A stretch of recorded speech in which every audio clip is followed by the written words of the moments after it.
Olá, de volta com o programa Vídeo Debate, hoje na presença desse jovem talento aqui da cidade de Jundiaí, Renato Agurto. Seja bem-vindo, Renato, prazer tê-lo aqui. Prazer estar aqui também. Tema de hoje, Escola de Salamanca, pouca gente conhece, então a gente começa pela pergunta, que bicho é esse? O que é, e o que representou a Escola de Salamanca? Olha, a Escola de Salamanca, nas definições mais clássicas do termo, que é dada pela Marjorie Grace Hutchinson, que é uma das estudiosas, é um conjunto de intelectuais, clérigos da Igreja Católica na era da Contra-Reforma. Eles lecionavam nas grandes universidades católicas da época, principalmente na Universidade de Salamanca, daí vem o nome. Quando é isso? 1500, 1600, na época da Contra-Reforma. E a maioria... Só que essa terminologia, Escola de Salamanca, ela é hoje em dia muito contestada pela atualidade. A Marjorie escreveu o livro da Escola de Salamanca com esse mesmo nome, que está disponível para quem quiser no Mises Institute, em PDF. Esse nome, essa nomenclatura é um pouco criticada, justamente porque alguns membros da Escola de Salamanca não eram de Salamanca. Não eram de Salamanca. Né? O exemplo clássico, e que é dado pelo Murray Rothbard no livro Austrian Perspective of History, é o Leonard Lessius. Leonard Lessius, ele era belga e ele teve aula com uma pessoa de Salamanca, que era o Francisco Soares, que é um cara muito influente, talvez um dos mais influentes da Escola de Salamanca, só que ele teve aula com o Francisco Soares em Roma. Eu não sei, eu nunca pesquisei, mas eu acho que ele nem chegou aí para Salamanca. Ele teve aula em Roma e voltou para a Bélgica. E na Bélgica ele disseminou as ideias da dita Escola de Salamanca. Atualmente, o termo que a gente prefere, os estudiosos preferem, e eu digo o Alejandro Chafuen, que é um dos mais atuais nesse estudo, é hispânicos escolásticos, ou escolásticos hispânicos. Alguns outros, que aí o Alves Azevedo, André Alves Azevedo, André Azevedo Alves, ele é um português, escreveu esse livro aqui, da coleção Major Conservative and Libertarian Thinkers, maiores conservadores e pensadores conservadores e libertários, que chama de Salamanca School. Ele escreveu em parceria com outro português, José Moreira. Aqui eles preferem o termo escolásticos tardios ibéricos, que é um pouco parecido com o termo do Rothbard. O Rothbard fala que são os escolásticos tardios. Então é um conjunto de intelectuais, talvez até uma corrente de pensamento que tinha uma grande influência do tomismo. Isso é fundamental. Explica um pouco isso pra gente.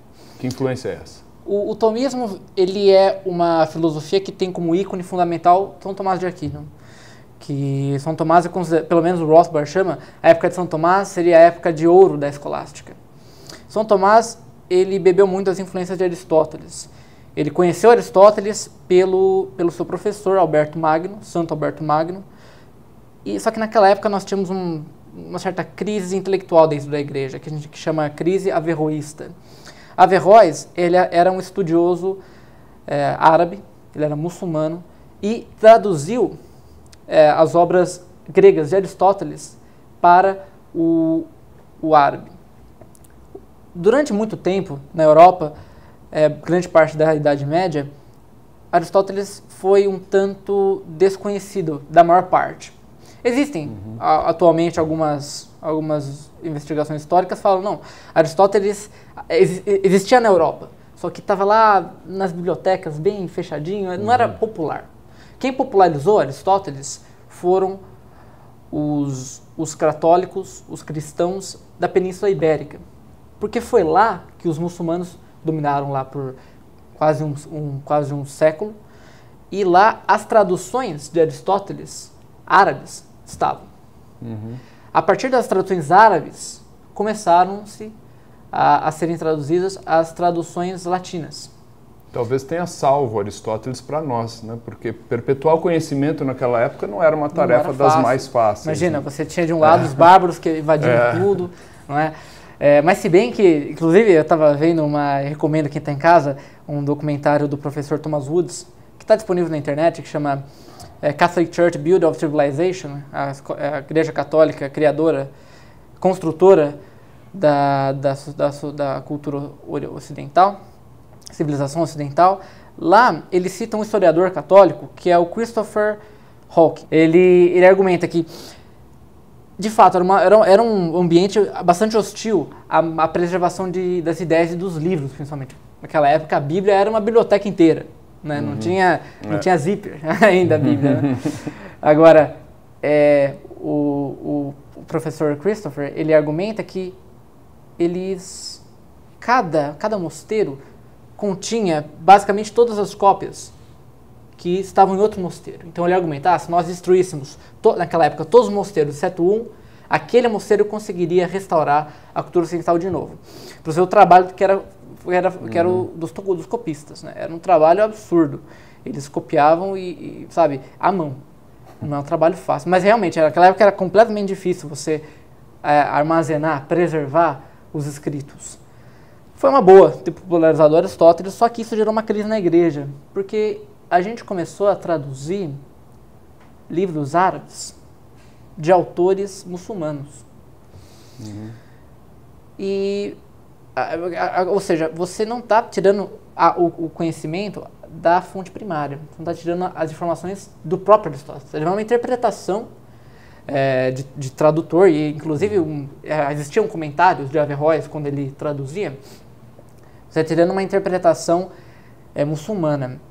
São Tomás foi um dos primeiros a encontrar, não ele pessoalmente, mas na época dele, encontraram os originais gregos dos Aristóteles. Entendi. E aí ele pegou dessas fontes. Então, São Tomás, ele concilia, é o grande conciliador da filosofia de Aristóteles com a doutrina católica. Tanto é que tem a brincadeira, ele cristianizou Aristóteles. Ele cristianizou Aristóteles, exatamente. O Olavo fala, também está disponível no YouTube, quando ele comenta São Tomás, numa aula, não sei se, acho que ele dá na PUC, não tenho certeza. Ele fala que o que era falha em Aristóteles virou certeza, virou norma, virou correto dentro da filosofia cristã. Agora, o tomismo, a partir do século XIV, século XV, século XVI até, começou a entrar em crise por dois motivos básicos, bem superficiais. O nominalismo, que veio com um tomismo muito forte, o nominalismo que teve origem no mundo franciscano, e teve um dos seus maiores expoentes, o franciscano William Dockham, Guilherme Dockham. Ele era bastante hostil ao São Tomás, e era um daqueles caras que acreditavam que nós não podemos encontrar universais pelo próprio processo de abstração. O que a gente podia era criar nomes para esses universais, mas nós não podíamos. O que existe não é livro, o que existe é isso aqui. O que existe é isso, mas o gênero livro, né, a espécie livro, é só um nome. Isso é um problema. Isso é um problema, claro, isso é um problema. Por isso que eles são nominalistas, é só um nome. Aliás, o Guilherme de Ockham, existe aquele conceito famoso da navalha de Ockham, né? Você conhece muito mais do que eu. Que tem é uma briga entre a igreja e a ciência. Essa navalha aí é um problema. É um problema. É um problema. Porque principalmente para a igreja na época. Com certeza. Quer dizer, foi um problema. Isso gerou uma dicotomia que nunca existiu. Quer dizer, ciência contra fé, ciência contra a igreja. Na verdade, o que existe é as duas coisas. Você vê... Dá para conciliar, esse é o ponto. Dá para conciliar, exato. E quem faz isso de uma maneira brilhante, eu acho que é o Santo Agostinho. Já nas primeiras páginas das Confissões, ele coloca que nós precisamos crer para conhecer. Se a gente não crê na existência da verdade, se a gente não ama a verdade, a gente não vai atrás dela. É bem interessante esse ponto aí. Mas assim, vamos só para a gente sair desse primeiro momento. Né? Isso. Faça um resumo para a gente dos princípios. O que é a Escola de Salamanca enquanto tese, princípio? O que ela defende? Ela defende uma interpretação dos problemas práticos da época e tem em mente a grande inflação espanhola. Eles interpretam esses novos problemas da época da Contra-Reforma, a época também do mercantilismo, através dos ensinamentos teóricos de São Tomás e Aristóteles. Então, a base gnoseológica, a base de raciocínio dialético, eles mantêm isso. Então, a gente pode dizer que, como bem disse o outro autor estudioso deles, o Raymond de Roover, é o revival of Thomism, é o renascimento do tomismo. E justamente porque o tomismo é meio largado, pelo nominalismo e pelo protestantismo também. Enquanto os tomismos estavam em decadência na França, na Inglaterra, na Alemanha, eles estavam em baita ascensão nos países ibéricos. E Rothbard chega até a falar que esse contexto de Contra-Reforma é o contexto da Era de Prata da escolástica. Era de ouro, era de São Tomás. Era de prata, são os escolásticos tardios. Então, eles têm essa proposta de conciliar com as novas demandas práticas da época, os ensinamentos teóricos e os valores morais também de São Tomás e Aristóteles. Uma aplicação para estudar economia, para estudar política, através dos ensinamentos da escolástica tomista e de Aristóteles. Perfeito. E próxima pergunta. Influência no Brasil. O que sobrou disso para nós? Olha, infelizmente, muito pouco. Infelizmente. Mas eu não sabia que... recentemente eu pesquisei um livro do Antônio Paim. Antônio Paim, ele é um dos grandes liberais da época de 1950, 1960. Por aí. O Olavo, ele aprecia bastante o trabalho dele. Ele tem alguns livros publicados pela Vida Editorial. Mas tem um livro do Antônio Paim... Que Olavo que você fala, o Olavo de Carvalho, para quem não conhece. Olavo de Carvalho, grande. A questão é que eu encontrei um livro dele, do Antônio Paim, chamado História das Ideias Filosóficas no Brasil. E eu encontrei lá, segundo o professor Paim, que existia uma entidade da Escola de Salamanca, um intelectual da Escola de Salamanca, que chegou a ser um tanto influente no Brasil, que era o Francisco Soares. Eu creio que essa influência grande dele tenha se dado não apenas porque ele era um grande intelectual, um grande gênio mesmo, que tinha um foco mais político do que econômico, mas também falava de economia. Ele dava aula, ele chegou a dar aula uma vez em Coimbra. Então, para os jesuítas portugueses que vinham colonizar o Brasil, que vinham fazer as missões jesuíticas, Francisco Soares era uma referência intelectual fortíssima.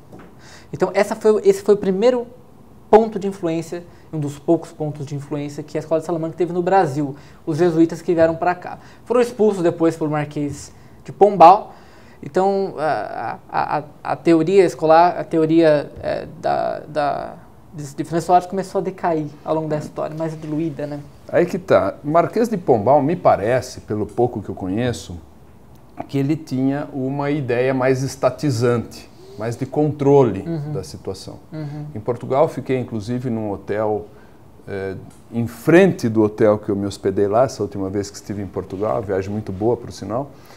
Tinha a estátua do Marquês de Pombal, ele lá com os cabelos pomposo, cabelos pomposos, e a figura dele é muito pomposa também.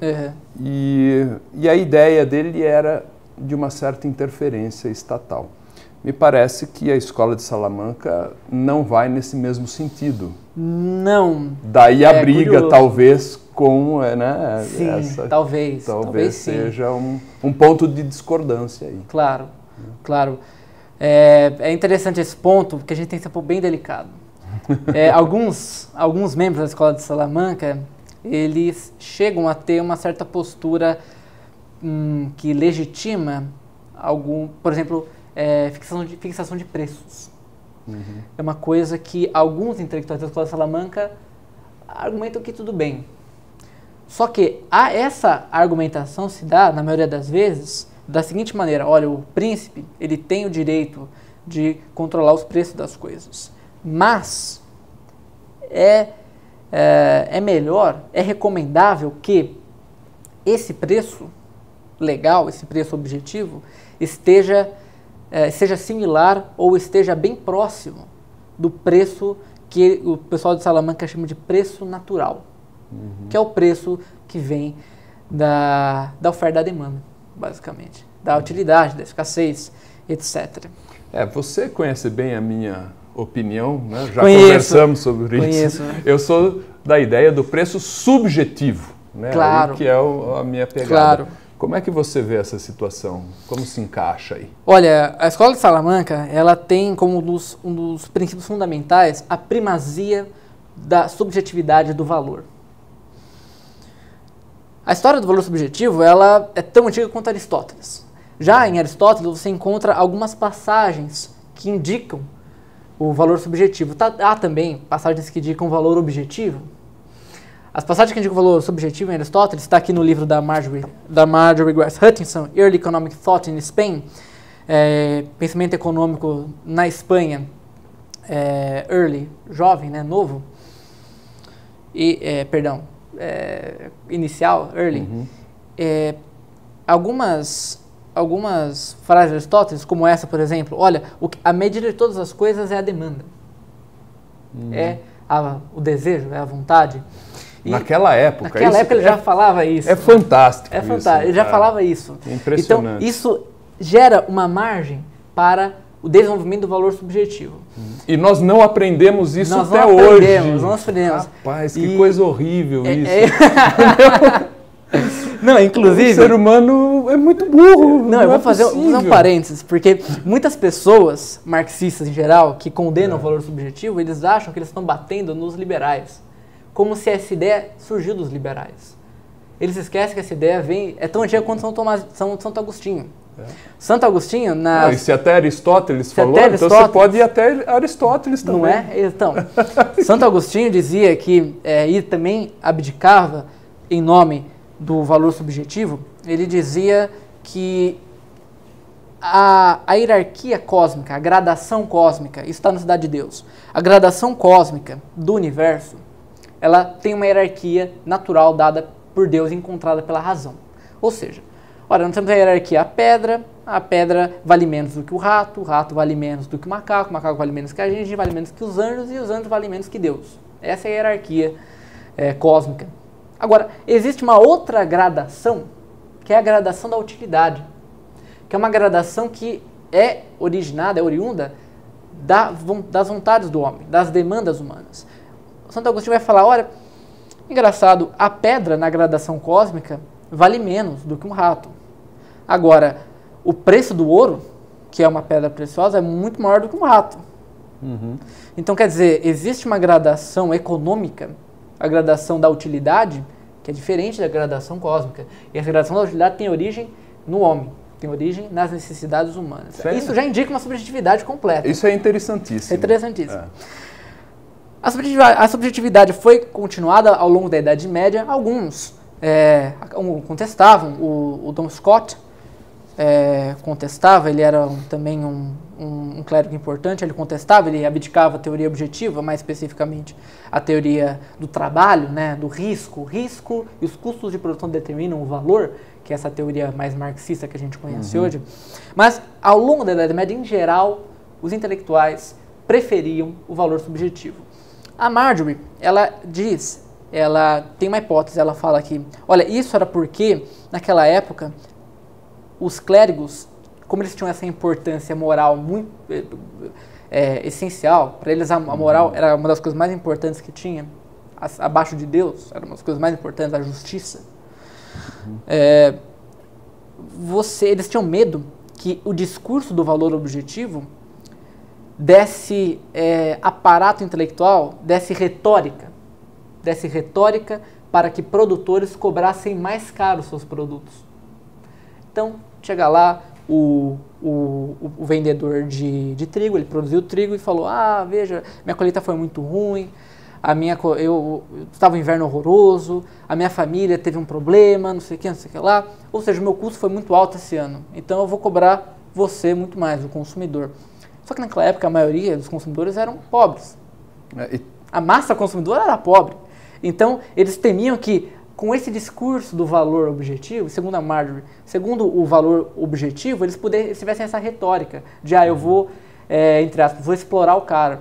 Vou falar que esse trigo custa muito caro, mais caro do que ele realmente vale. Então, eles falaram, olha, moralmente falando, o valor subjetivo é muito mais avançado do que o valor objetivo, moralmente falando. Então, ele deve estar certo.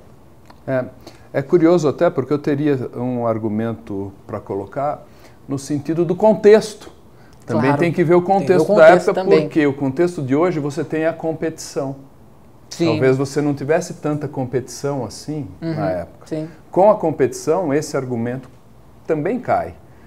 Porque se realmente validarmos o livre mercado competitivo, o consumidor não quer comprar desse, porque está muito caro, compra do outro. O consumidor é o mais beneficiado. Aí que está o ponto. Exatamente. Esse é um ponto-chave. E vou emendar uma pergunta, que vai ficar para o próximo bloco. Quais os outros postulados da Escola de Salamanca? Então, você vai ter oportunidade de comentar isso que eu falei, né? E depois entrar nessa outra situação após o intervalo.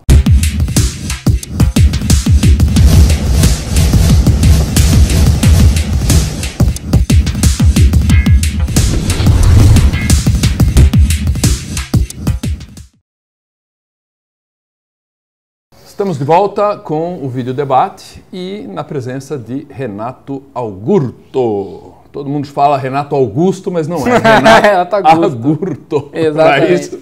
Exatamente. Muito bom. Renato, eu sou fã aí do seu intelecto, acho que você é aí um garoto muito preparado, jovem, talento aqui da cidade de Jundiaí. E bacana ter você aqui no programa. Eu vou entrevistar outras pessoas também de Jundiaí, outros meninos preparados como você. Muito bacana aqui. Está, né? Eu também percebo aí. Graças a Deus. Está chegando alguma coisa positiva. Vamos lá, então a pergunta, você tem um comentário para fazer e também a pergunta quais os outros postulados da Escola de Salamanca. Só para finalizar o outro ponto, chegando na Escola de Salamanca, o valor na Escola de Salamanca, alguns intelectuais da escola, eu digo, por exemplo, o Domingo de Soto, um dos primeiros da Escola de Salamanca, acho que também o Francisco de Vitória, o grande fundador da Escola de Salamanca, eles dizem, olha, o valor subjetivo é o principal fator, mas não é o único. É possível também que os custos determinem. Agora, existem outros da Escola de Salamanca que são bem mais radicais do ponto de vista da subjetividade. São os subjetivistas radicais, que eu chamo. Que eles, por exemplo, os dois grandes, Diego de Covarrubias, que é um cara muito influente, quem gosta muito dele é o Jesus Huerta de Soto, um intelectual austríaco, economista austríaco espanhol, e o Sarabia de la Calle, também espanhol. Ambos vão falar o seguinte, o que, em última análise, o único fator do valor dos bens é a subjetividade, é a demanda, é o que eles chamam de estimação, a estimação comum. E você seria mais moderado? Ou mais radical? Eu não sei, eu sou muito jovem. Eu não sei. Eu que já sou mais tiozão, eu me declaro, eu sou mais radical. Com certeza. O Sarabia de la Calle vem com um argumento muito interessante. Ele fala o seguinte, olha, se os custos determinassem, tivessem qualquer influência sobre o valor das coisas, ora, nenhum produtor jamais perderia nada. Porque ele sempre cobraria um preço que cobrisse os seus valores, os seus custos de produção. Mas seria o meu argumento aqui, eu ia falar exatamente isso. Eu cortei o tom. Não, mas... não, cortou não, isso aí me deixou feliz porque é exatamente o meu pensamento. Se a teoria objetiva vale alguma coisa, então acabou o prejuízo. Ninguém mais tem prejuízo. Exatamente. Então o que manda de verdade é o subjetivo no preço. Sim. Esse é o meu ponto de vista. É um argumento do Sarabia de la Calle difícil. E até hoje não tem como... Aí, né? É difícil fazer uma objeção a isso. Né? Tá aí. Mas, em geral, a primazia do valor subjetivo na Escola de Salamanca. Isso é fantástico porque detona, desbanca, acaba com os nossos pouco queridos marxistas de plantão. Que nem existiam naquela época. E não aprenderam nada, né? Não estudaram nada, direito. Nada. Né? Mas tudo bem, eu estou provocando aqui. Obviamente a gente tem que respeitar todas as ideias, mas eu respeito umas mais que outras. Eu respeito peronomútil. Não dá para respeitar esse pessoal que insiste na teoria objetiva do preço, porque ela é falsa. Se você não precisar desse óculos e ninguém quiser esse óculos, ele não vale nada. Mesmo que tenha trabalho em cima disso. Mesmo que tenha trabalho. Então, uma coisa... É complicado. O Bumba Se eu pegar um computador daqueles... Você não vai lembrar, muito jovem. 286, telinha verde. Aquilo, olha... Só para museu e olhe lá. Se eu lançar aquilo no mercado, por mais que tenha custado muito dinheiro aquilo lá, não vai valer nada. Ninguém quer aquilo. Hoje a gente fala em lixo eletrônico. Por que tem lixo eletrônico? Porque ninguém dá nada por aquilo. E o trabalho não mudou.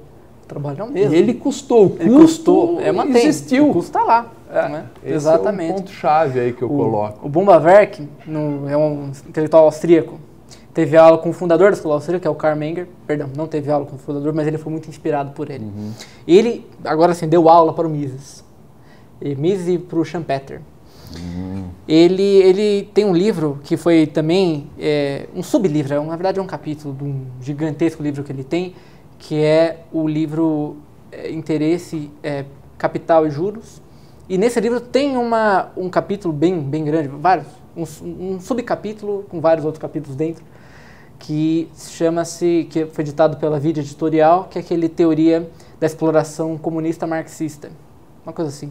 E ele fala, no começo do livro, ele fala, olha, a teoria objetiva do valor, que foi iniciada não, mas que teve grande repercussão com Adam Smith, com Ricardo, com Marx, ela fala que existem exceções, né?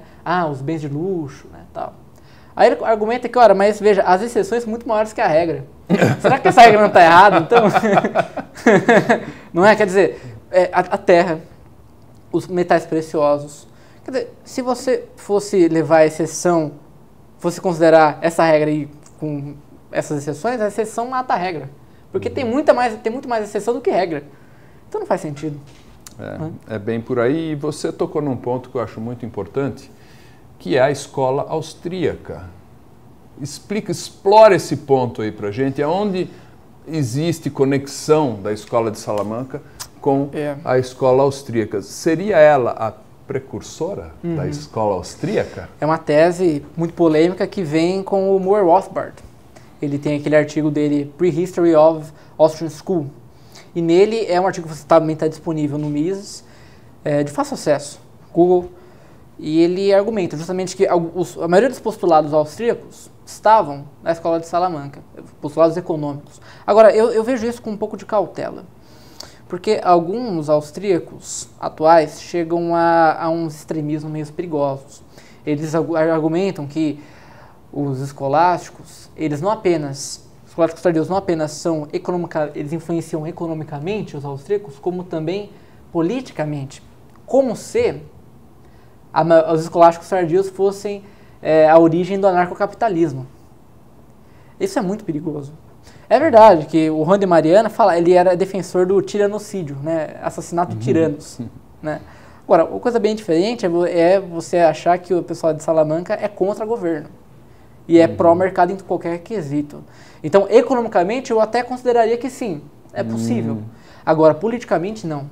Coisas completamente diferentes. Para falar que eles são da Igreja Católica, a maioria dos clérigos da igreja são monarquistas. Por costume, por regra. Então, é muito perigoso o ponto político que tem. E alguns chegam a uns absurdos assim. Agora, economicamente, muito converge. É palatável. Palatável. Não, mas converge mesmo. Alguns pontos que estão em ambos, a escola austríaca e a escola de Salamanca, é o valor subjetivo, já foi discutido aqui, a ideia de que, isso quem fala é o Jesus Huerta de Soto, a ideia de que o mercado, o processo econômico não deve ser analisado por equilíbrios, por teorias do equilíbrio. O mercado ele é um processo essencialmente dinâmico, em que o equilíbrio ele dura por uma fração de segundos. Então, se nós fizermos como fazem os neoclássicos, clássicos neoclássicos, né? O Paul Samuelson, o Adam Smith, né? com o equilíbrio de oferta e demanda, para encontrar o preço e tal, você vai cair em algumas contradições sérias e alguns problemas de investigação. Então, esse pessoal da escolástica prefere analisar a dinâmica do mercado. Outro ponto de convergência, o problema da informação econômica. O Juan de Lugo é um dos que falam, também escolástico, é um dos que falam, e aí eles são muito próximos de Hayek. Eles falam que... Eu adoro. Hayek, eu sou fã de Hayek. Eu comecei a escola austríaca ao contrário, pro Hayek. Ah, tá. Aí eu fui indo pro Mises, Bumbawerk e o Menger. Agora estou no Menger. Agora, o Hayek, ele argumenta que a informação econômica ela é tão gigantesca que um grupo de tecnocratas jamais terá acesso a elas. É o problema da informação. O Rondelugo falava algo parecido, análogo quase. Ele falava o seguinte: o preço justo de alguma coisa, e, entre aspas, a doutrina do preço justo é fundamental para a escola de Salamanca, fecha aspas, parênteses, perdão, fecha parênteses. O Rondelugo fala, o preço justo, ele tem tantos fatores de mercado, existem tantos conflitos de oferta e demanda que existem tantas vontades que a gente nem conhece, que a gente nem pode sentir, que outras pessoas sentem, que determinar o preço justo é uma coisa quase divina. Porque é uma união de informação que não sei nem se em uma vida você conseguia juntar tudo isso. E tem a beleza de Hayek, né? Em Hayek eu posso falar isso, que essa informação não só não está, um grupo de intelectuais não estarão aptos a obter essa informação, como a presença deles atrapalhará e muito essa informação, porque essa interferência, essa influência vai gerar uma maquiagem nessa informação. Sim. Se você coloca mano militar através da interferência estatal, algo que tire do mercado essa determinação do preço, você está distorcendo informações preciosas que só o mercado livre pode dar para o empresário. Porque o mercado livre, ele demanda. Se ele for livre, o empresário vai identificar essa demanda do consumidor. E do consumidor da empresa dele. E aí ele vai colocar a empresa dele para fabricar o produto que o consumidor esteja demandando, em busca do lucro. Sim. Aí podemos falar até em Smith e em Rand. É pela busca incessante do lucro que o próprio consumidor é beneficiado através de uma mão invisível, se a gente quiser usar a analogia do Smith. Então, é um modelo bonito, é um modelo onde o empresário se torna escravo do consumidor. O consumidor é que pauta o empresário. Se a gente partir para o outro modelo, é o empresário que vai pautar o consumidor. Exato. Que aí seria um modelo marxista, comunista, socialista, esquerdista. Todo esse modelo de interferência estatal, ele vai inverter... Em associação com o empresariado, né? Que é a definição do próprio Olavo. Olavo de Carvalho, o professor Olavo fala, comunismo é o quê? Não é a igualdade, né? Não é essa. Isso aí é apenas um discurso, como o professor fala, autojustificativo. Sim, falácia, retórica. A real é a união, a fusão entre poder estatal, poder político com poder econômico. Mas e isso é a tirania das tiranias, né? É a tirania das tiranias. Aliás, Hayek, nós falamos em Hayek, tem a obra O Caminho da Servidão. Da servidão, que é justamente isso. É isso. É o ponto. Ele já cantou essa pedra para nós e eu fico chocado. Atenção, pessoal, povo brasileiro, nós não aprendemos isso. A gente ainda vota nesses tiranos que estão no poder. Renato, eu não me conformo, mas enfim... É absurdo. Estou achando muito interessante, você falou de certos pontos de convergência e os pontos de divergência da escola austríaca para a escola de Salamanca. Você tocou no ponto político, né? Sim, explora um pouco mais isso para a gente. Pontos espinhosos. Eu não sou muito especializado no ponto político, mas o que eu sei o pessoal de Salamanca não é liberal, libertário, anarcapitalista, de lá o que você imaginar. Eles seguem o direito natural. São mais conservadores, do que liberais. Não tenha dúvida. O foco deles é a justiça. E no livro do professor Alves, ele coloca a propriedade privada, que é algo um tanto sagrado para os liberais e para os anarcapitalistas, não é um direito absoluto para o pessoal de Salamanca. Ele é um direito porque ele corresponde a um bem comum.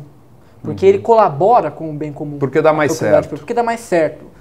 Porque a propriedade, seguindo de novo Aristóteles, a propriedade privada é uma coisa para o bem comum. Por quê? Quando você tem a propriedade, você cuida dela, você tem mais esmero com a sua propriedade. De modo que você intensifica a sua produção, ou pensando em ordem econômica, você intensifica a sua produção e com a maximização da produção você consegue disseminar escoar essa produção para o mercado, para o consumidor. O que o Aristóteles dizia, propriedade privada, uso público. Então, a moralidade, a fundação da propriedade privada, a fundação teórica, o fundamento moral, o fundamento político da propriedade privada na Escola de Salamanca não é o direito porque é meu e acabou, porque é aquela coisa do Locke. Pro Locke né? A propriedade é o que dá fundamento para o Estado. Para a Escola de Salamanca não. A propriedade ela é fundamentada e não fundamento, ela é fundamentada pelo bem comum. Eu entendo o seu argumento, até gosto do argumento. Chegamos até a discutir. Eu sei que você tem essa vocação, né, essa tendência a esse argumento. Eu valido, mas eu particularmente, você sabe, né? Claro. Eu vou mais pelo lado, porque é meu direito mesmo, eu conquistei com o fruto do meu trabalho, é meu, ponto, parágrafo. Por isso que sou mais radical na defesa da propriedade privada. Mas gosto também do argumento, até podemos falar que são argumentos complementares, que a propriedade privada seja valorizada também pelo seu aspecto social e utilitarista. Por que não? Eu acho que são argumentos complementares. Moral. Né? É que eu vejo na minha concepção moral, eu vejo que se eu trabalhei e eu tenho direito, ele é moralmente meu. Se eu conquistei esse lápis, mesmo que esse lápis cause algum dano social para você, ele é meu. Por direito, porque eu conquistei e por mérito é meu. Olha o mérito, a meritocracia liberal entrando aí no contexto, mesmo que te cause um dano. Eu posso até por bondade, generosidade, dispor desse lápis a você, porque eu sou uma pessoa generosa. Mas eu o farei por generosidade, não por obrigação. Essa é uma diferença básica da coisa toda. O que importa é que ambas estão contra o esquerda. O que importa. Não, nós estamos realmente muito alinhados, temos só fundamentações diferentes de raciocínio, o que eu acho super válido. Valores diferentes. Talvez seja a questão de valor. Agora, outros pontos mais econômicos das divergências. Vamos lá. 2 pontos fundamentais. Primeiro, complementares, inclusive. O pessoal de Salamanca, os escolásticos tardios, eles seguem a doutrina do preço justo. A maioria, se não toda, eu vou falar a maioria dos assuntos econômicos, das discussões econômicas, dos estudos econômicos empreendidos pelo pessoal de Salamanca, tem como finalidade encontrar o preço justo. Ou encontrar o que seria mais moral, qual ação seria mais moral dentro do mercado. A doutrina do preço justo deles é a que consegue equalizar preço justo com preço de mercado. Então, origem do preço do mercado, a demanda, a abundância, a escassez, os desejos subjetivos, etc. E isso é o preço justo.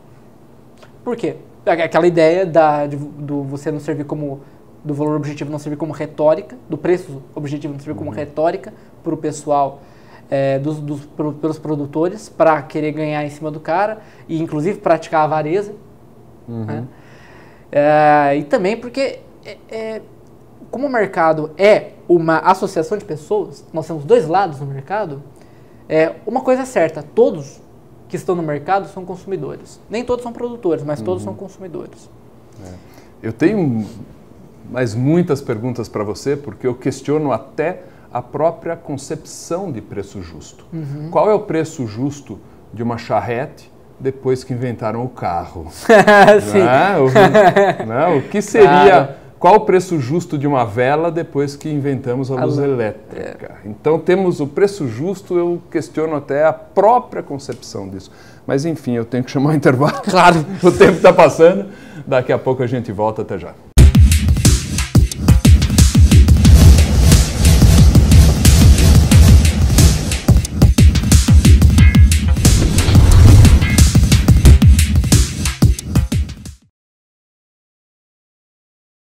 De volta com o programa Vídeo Debate neste terceiro bloco. Para quem chegou agora, recomendo que vá ao início do programa e assista a entrevista toda, porque o tema é árido. É árido. Né? Não é um tema assim um refresco, aí, um doce de coco, um pedaço de bolo. Não, o tema é árido, requer reflexão e tudo mais. Escola de Salamanca não é brincadeira, não.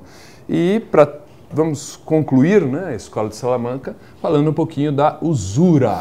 Que é um dos pontos de divergência entre a Escola Austríaca e a Escola de Salamanca.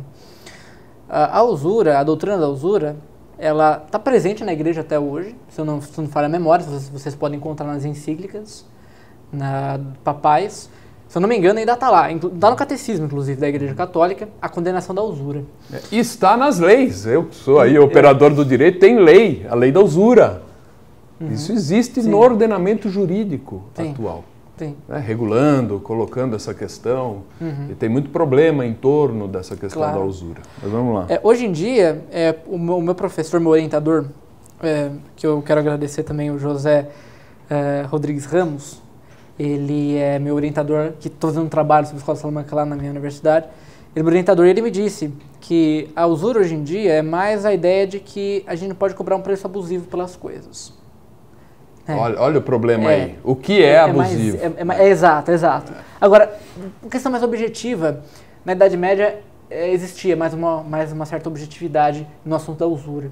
Usura era você taxar, pelo menos o que está na Marjorie, era você fazer um juros sobre um empréstimo simplesmente por causa do tempo.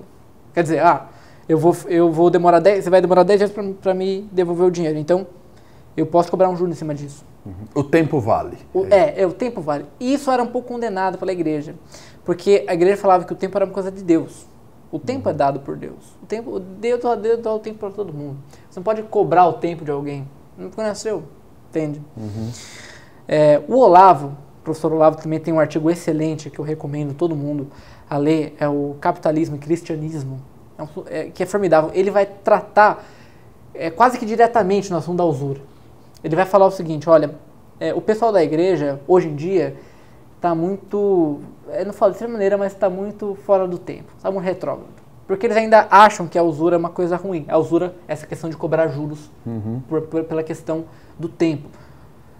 O problema, o Olavo fala, isso era válido na Idade Média, porque a Idade Média era uma economia estática, era uma economia fechada, onde se um ganha, outro perde, necessariamente. Porque é uma economia fechada, não tem uma produção de bens em larga escala. Numa economia de mercado, você não tem uma economia fechada de soma zero, você tem uma economia de soma diferente de zero, uma economia de soma positiva. Então, quando você ganha alguma coisa numa economia de livre mercado, outra pessoa também está ganhando em cima disso. A pessoa que trabalha para você também está ganhando em cima disso. Agora, a questão dos juros. Por que o professor Olavo, acha que a questão dos juros hoje em dia é uma questão não apenas normal ou importante do ponto de vista utilitário, mas uma coisa extremamente moral. Ele vai ecoar o que ele estudou absurdamente com o Bumbaverk. Bumbaverk é o grande defensor dos juros como algum fato natural, como algo natural. Eu acho até estranho vir do professor Olavo isso, porque ele tem uma tradição católica. E a tradição católica vem, historicamente, de uma condenação dos juros. Sim. Teve até muita perseguição em torno desse tema, vamos combinar aqui. Da usura. Vou falar da usura. Porque isso começou a mudar. Porque tem um ponto ali. Começou a mudar com São Bernardino, Santo Antonino e Caetano. Cardeal Caetano. Eles começaram a mudar as regras do jogo. A usura continuou sendo taxar o tempo. Agora, os juros começou a ser desvinculado da usura. Quer dizer, antigamente juros era usura. Sobre empréstimo. Usura é juro sobre empréstimo. Com esses caras, como a economia estava se dinamizando, eles já são quase que, posso dizer, mercantilistas, estão quase no mercantilismo, já tem uma economia mais comercial, uma economia mais dinâmica, nem todo juros é usura. Alguns juros são justificáveis.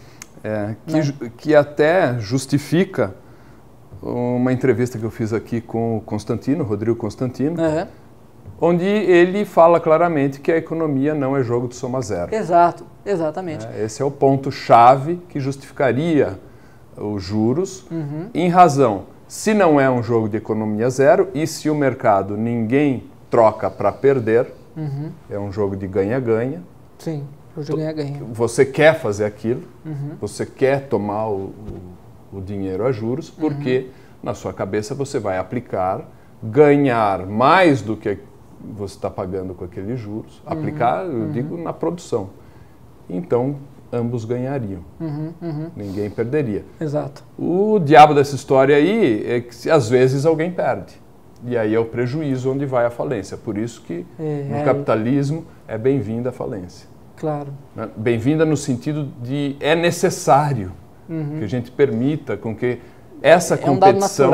É um dado natural. O fabricante de charrete irá falir com a invenção do carro. Isso aí é um problema. Schumpeter, né? A dinâmica, o capitalismo, a destruição criativa, né? Destruição criativa. Mas o ponto que o Olavo vai falar é a questão do livre mercado. Quando você tem no livre mercado uma economia dinâmica, com inflação vindo a todo momento, ora, se eu não tenho dinheiro hoje, e se você me pagar depois esse dinheiro que eu te emprestei, ele já não vai estar valendo a mesma coisa, por causa da inflação. Então, não é apenas natural a cobrança de juros, mas é algo completamente legítimo. Recomendo que vocês leiam o artigo do professor Olavo. É brilhante, está tudo lá explicadinho. Mas aí vamos complicar um pouco essa história, está muito fácil. Eu elimino a inflação do jogo. E aí, a gente valida os juros mesmo assim? Segundo o Bumbaverk e o Olavo, sim. Por causa da preferência temporal. Segundo o Tom Martins também. Sim, a minha opinião é que você valida. Você pode validar. Agora, se eu não me engano, o cardeal Caetano fala a mesma coisa. Por quê? Porque ele fala o seguinte, não questão do tempo. Vamos congelar a inflação, tá? Se eu empresto para você agora, eu vou ficar um tempo sem esse dinheiro, evidentemente. Depois vai ressarcir. Por que você, segundo o cardeal Caetano, eu deveria me pagar uma taxinha a mais, os juros? Porque um bem presente é mais valioso que um bem ausente. Então não tem um foco no tempo, tem um foco na posse. Então é mais ou menos assim, não importa quanto tempo passe. Entende? Ou se importa por causa da ausência. Eu fiquei mais tempo com a ausência disso, mas não é o tempo a chave. Eu vou dar a ausência. Agora, para complicar ainda mais, estou fazendo um papel aqui, né? Advogado do diabo. Advogado do diabo, para complicar ainda mais. Eu posso justificar pelo acordo de vontades. Sim. Simples assim, porque eu quero e eu assinei. Exato, exato. Porque não se esqueça que se a gente congelou a inflação, eu posso colocar um complicador. E no caso da deflação? Olha aí como tem que pagar menos, né? E aí? Tem que pagar menos, Olha aí a situação toda. Aí quem perde é quem emprestou. É complicado, A questão da previdência temporal é uma coisa que no livre mercado parece que é inevitável. Isso é natural. O Bumbaverk fala, juros é natural por conta da preferência temporal. Ponto. E é difícil fazer uma objeção a isso, mesmo uma objeção moral. Porque, de novo, a economia do livre mercado é uma economia excepcionalmente dinâmica. Excepcionalmente dinâmica. Agora, eu estava lembrando que uma outra coisa que os esquerdistas nos acusam mais os liberais, né? Que falam o seguinte... Mais a mim do que a você. Que é o seguinte, eles falam com desdém, né? Quando os liberais falam, não, porque no livre mercado a gente faz trocas voluntárias. Eles falam com desdém isso aqui, como se os liberais tivessem inventado isso. Só que isso já está em Platão. A República de Platão fala, a divisão do trabalho é essencial para uma república. E se existe um consentimento das duas partes em fazer trocas, se essa troca é voluntária, não há nada mais justo. E é o princípio da liberdade. Poxa, não é? Se você não deixa, você está sendo tirânico. Exato. Quer dizer, por isso que eu digo que essa história de associar tirania militar, tirania não sei o que lá, ao liberalismo, não há nada mais falso, mais traiçoeiro, mais desonesto. Se tem alguém associado à tirania, é quem defende o Estado interventor. Claro. Que é o princípio da tirania, é o Estado mandando na sua vida no que você deve fazer com o seu recurso. Não tenho dúvida. Isso é básico. Exato. Uma coisa... E eu fico assim, pasmo, sabe, Renato? Porque eu vejo assim nas pessoas, o pessoal defendendo, falácias e retórica. E eles não associam lé com cré. Não bate, a conta não fecha. Então eu fico, quando eu vejo uma pessoa como você falando com tanta coerência, eu fico animado aqui, né? Estou animado. Mas, então, só falar, o problema da esquerda é esse. Às vezes, um dos problemas, eles acham que eles estão batendo nos carinhos, quando na verdade estão batendo em gigantes. Platão e Aristóteles. E aí, como é que fica?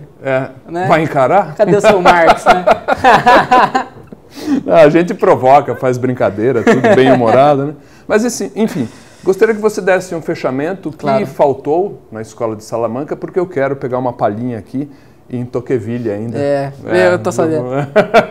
Vamos lá. Fechando a Escola de Salamanca. Vou falar só um minutinho dos avanços econômicos. Manda ver. Já fechar junto. Verdade. Já vamos fechar junto. Um dos principais avanços da Escola de Salamanca é a teoria quantitativa da moeda, que é aquela teoria... O que é isso? Tem que explicar. Que é a teoria que fala o seguinte, uma teoria que os monetaristas adoram. E os austríacos também gostam, eu digo o Hazlitt, o Henry Hazlitt. Ele tem aquele livro... What You Should Know About Inflation, que você deve saber sobre inflação. Ele está, sem citar nomes, advogando em nome da escolástica tardia. Porque é quase a mesma definição da teoria quantitativa da moeda e quase a mesma justificativa para ela. A teoria quantitativa afirma que o valor da moeda depende da sua quantidade no mercado. Então, quanto maior a quantidade da moeda no mercado, menor o seu valor. Ou seja, menor o poder de compra. E isso, até o século passado, até o começo do século passado, a maioria dos estudiosos, dos economistas, acreditavam que isso tinha sido inventado, proposto, descoberto, essa teoria, pelo Jean Baudin, que era um francês. Só que, na verdade, o que a Marjorie encontrou aqui no livro a Marjorie, ela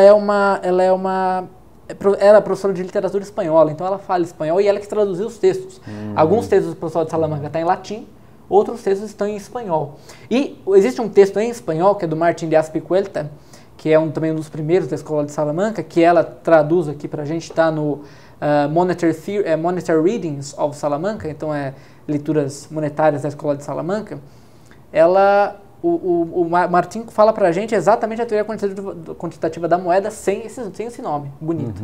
E só que ele fala isso, se eu não me engano, salvo engano, 23 anos antes do Baudin. Então ele é considerado hoje em dia, pelo menos pelo pessoal que estuda a Escola de Salamanca, como grande formulador dessa teoria. Então, essa, na minha opinião, é o principal avanço. Além dos postulados coerentes, valor subjetivo, de mercado dinâmico, incerteza de mercado com relação à informação, tem essa questão da teoria quantitativa da moeda, que veio de uma maneira bem sólida, bem explicadinha pelo Martín de Azpilicueta. Olha, eu só tenho a aplaudir essa teoria e fico pensando que, sendo um pouquinho provocativo, só para deixar um tom jocoso aqui, como é que ainda nos dias atuais existem símios sem rabos que falam em imprimir moeda sem nenhum controle. É o que você mais vê no Facebook. As pessoas no comentário, é engraçado. Por que o Brasil não paga a dívida imprimindo mais moeda? Gente do céu, isso é uma vergonhoso, coisa... É vergonhoso. E tudo bem, ainda no conhecimento popular a gente perdoa e tal, mas tem chefe de Estado fazendo isso. Chefe de Estado, não precisa nem sair do Brasil. Mas, para a gente pegar aí uma questão mais internacional, nós temos a questão da Grécia. Que pensa que é só imprimir dinheiro e está tudo certo. Está tudo certo, e o pessoal acredita, isso que é complicado. E o pessoal acredita nisso, também eles não têm nas culpa, falácias. Nós temos hoje em dia no Brasil PCdoB, Partido Comunista do Brasil. É complicado. Isso ainda existe. É complicado, né? Quer dizer, você tem uma eu não teoria... tenho nem disposição de contestar o comunismo de tão... Você vê, é uma teoria que matou 100 milhões de pessoas, né? O que é isso? E existe, é natural. Renato, eu não estou entendendo. Aqui em Jundiaí nós temos isso. Fala sério. Que absurdo. Mas, fechamento. Queria agradecer, Tom. Obrigado por estar aqui. Que legal. Eu adorei o convite. Foi de última hora esse convite, né? Mas adorei. Quero fazer uns agradecimentos. Primeiro, ao meu orientador, José Maria Rodrigues Ramos, que está me ajudando a desenvolver minha tese.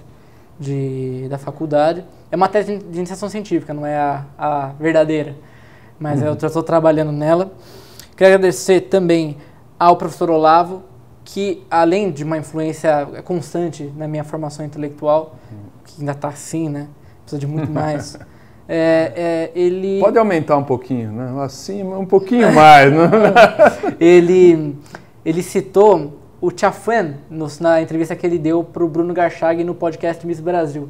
E isso foi, entre aspas, não foi entre aspas, é bem fundamental para mim, porque eu, até ano retrasado, não conhecia nada da Escola Salamanca, absolutamente nada. Eu comecei a estudar economia com a Escola Austríaca, pelo Miss Brasil, eu comecei a acessar o Miss Brasil quase que diariamente, Miss Brasil e Miss Institute, o americano, e lá também encontrava informações da Escola de Salamanca. O professor Olavo citou Orlando Tiafoe, que é o maior especialista atual da Escola de Salamanca, se não maior, um dos maiores, está vivo inclusive, é o presidente da Atlas Foundation. Ele... Que é outro instituto. Um instituto fantástico, internacional. O Mises nem se fala, né? O Mises nem se fala. Mises, e também a editora Concreta, porque por uma coincidência, como diria o Olavo, dos demônios, eu encontrei na editora Concreta eles estão com esse projeto ainda de lançar um livro do Francisco Soares para tradução. Só que eles não conseguiram fazer isso ainda por questão de fundo. Então, se você quiser ajudar quem está em casa, o Tom pode deixar o link embaixo do vídeo? Claro, você pode falar, a gente põe o link aí. Eu não sei explicar direito como funciona a administração do dinheiro, mas não é uma doação, é uma espécie de funding. O que acontece? Você doa uma certa quantidade de dinheiro, esse dinheiro vai ser revertido para a produção do livro e quando o livro for lançado, você já recebe o livro de graça. Então é uma espécie de contribuição com retorno, investimento, uma espécie de investimento. Então eles vão traduzir essa obra e eles lançaram essa campanha acho que 2 anos atrás, mais ou menos, eu não tenho certeza, mas eu vi na internet e comecei a pensar, Francisco Soares, beleza. Mas eu não me interessava muito. Eu comecei a me interessar, o Tom sabe, depois que um amigo meu, João Storani, me deu um livro de aniversário chamado Confissões de Santo Agostinho. Depois desse livro eu me converti para o catolicismo, me converti sob a mão do padre José Eduardo. Obrigado, padre José. E a partir dessa minha conversão, eu comecei a ser um pouco mais apreensivo aos estudos econômicos da igreja, que é permeada pelo estudo de Salamanca. Então, eu só tenho a agradecer a todos vocês, agradecer a Deus e agradecer ao professor Olavo, padre José, meu orientador José Maria Rodrigues Ramos, agradecer a editora Concreta e a editora Miss Brasil, além dos milhares de escritores que escrevem sobre isso atualmente. Tá aí, eu que agradeço. Tom, claro. Não concordamos em tudo, né? A gente tem pontos aí de divergência, mas veja que os nossos pontos às vezes pequenas divergências, a maioria das nossas ideologias estão alinhadas, mas algumas divergências como aquela, né? A fundamentação da propriedade privada, moral, tudo. Eu vejo com muito bons olhos. E é assim que se constrói o conhecimento. Com certeza. Através dessas divergências inteligentes, sadias. Porque a gente enfrenta um outro tipo de divergência, que é uma divergência descabida, desproporcional. Retórica, né? Retórica, falaciosa. É através desse confronto de ideia, desse tipo de confronto de ideia, é que se faz o conhecimento genuíno, legítimo, verdadeiro. Então, eu que agradeço a você, Renato, foi muito bacana. Eu ia introduzir Tocqueville aqui, mas o nosso tempo está mais do que estourado. Eu vou introduzir Tocqueville contigo numa outra oportunidade. Claro. A você que nos acompanhou até esse momento, também seguem nossos agradecimentos. Até o próximo vídeo debate. Fui!